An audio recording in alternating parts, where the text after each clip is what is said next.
श्री गणेशाय नमः।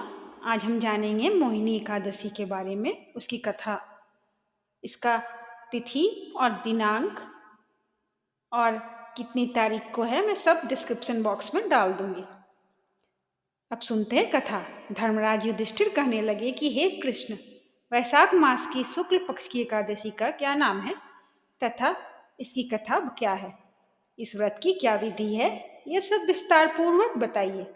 श्री कृष्ण कहने लगे कि हे धर्मराज, मैं आपसे एक कथा कहता हूँ जिसे महर्षि वशिष्ठ ने श्री रामचंद्र जी से कही थी। एक समय श्री राम बोले कि हे गुरुदेव, कोई ऐसा व्रत बताइए जिससे समस्त पाप और दुख का नाश हो जाए। मैंने सीता जी के वियोग में बहुत दुख भोगे हैं। महर्षि वशिष्ठ बोले, हे राम, आपने बहुत सुंदर प्रश्न किया है। आपकी बुद्धि अत्यंत शुद्ध तथा पवित्र है। यद्यपि आपका नाम स्मरण करने से मनुष्य पवित्र और शुद्ध हो जाता है, तो भी लोकहित में यह प्रश्न अच्छा है। वैशाख मास में जो एकादशी आती है, उसका नाम मोहिनी एकादशी है। इसका व्रत करने से मनुष्य सब पापों तथा दुखों से छूटकर मोह जाल से मुक्त हो जाता है। मैं इसकी कथा कहता हूँ, ध्यान पूर्वक सुनो। सरस्वती नदी के तट पर भद्रावती नाम की एक नगरी में द्युतिमान नामक चंद्रवर्षी राजा राज करता था। वहां धन धान्य से संपन्न एवं पुण्यवान धनपाल नामक वैश्य भी रहता था। वह अत्यंत धर्मालु और विष्णु भक्त था। उसने नगर में अनेक भोजनालय, प्याऊ, कुएं, सरोवर, धर्मशाला आदि बनवाए थे। सड़कों पर आम, जामुन, नीम आदि के अनेक वृक्ष भी लगवाए थे। उसके 5 पुत्र थे, सुमना, सुबुद्धि, मेधावी, सुकृति और धृष्ट बुद्धि, जिसमें से 5वां पुत्र धृष्ट बुद्धि महापापी था। वह पितर आदि को नहीं मानता था। वह वेश्या दुराचारी मनुष्यों की संगति में रहकर जुआ खेलता और पर स्त्री के साथ भोग विलास करता तथा मध मांस का सेवन करता था। इसी प्रकार अनेक कुकर्मों से वह पिता के धन को नष्ट करता रहता था।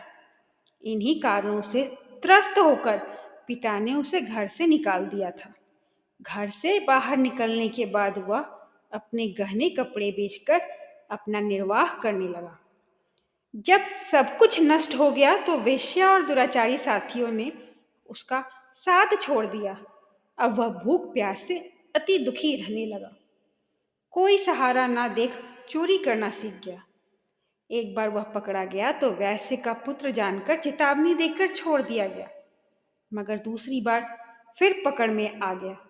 राजाज्ञा से इस बार उसे कारागार में डाल दिया गया। कारागार में उसे अत्यंत दुख दिए गए। बाद में राजा ने उसे नगरी से निकाल जाने को कहा। वह नगरी से निकल वन में चला गया। वहां वन्य पशु पक्षियों को मारकर खाने लगा। कुछ समय पश्चात वह बहेलिया बन गया और धनुष बाण लेकर पशु पक्षियों को मार मार कर खाने लगा।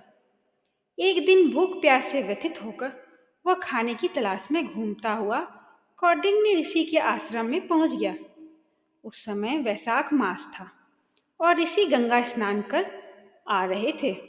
उनके भीगे वस्त्रों के छींटे उस पर पड़ने से उसे कुछ सद्बुद्धि प्राप्त हुई। वह कौंडिन्य मुनि से हाथ जोड़कर कहने लगा कि हे मुने, मैंने जीवन में बहुत पाप किए हैं।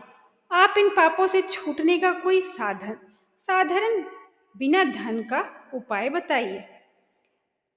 उसके दीन वचन सुनकर मुनि ने प्रसन्न होकर कहा कि तुम वैशाख शुक्ल की मोहिनी नामक एकादशी का व्रत करो, इससे समस्त पाप नष्ट हो जाएंगे। मुनि के वचन सुनकर वह अत्यंत प्रसन्न हुआ और उनके द्वारा बताई गई विधि के अनुसार व्रत किया। हे राम, इस व्रत के प्रभाव से उसके सब पाप नष्ट हो गए और अंत में वह गरुड़ पर बैठकर विष्णु लोक को गया। इस व्रत से मोह आदि सब नष्ट हो जाते हैं। संसार में इस व्रत से श्रेष्ठ कोई व्रत नहीं है। इसके महात्म्य को पढ़ने से अथवा सुनने से 1000 गोदान का फल मिलता है। यहाँ पर मोहिनी एकादशी की कथा समाप्त हुई। जय श्री विष्णु, जय श्री हरि। धन्यवाद।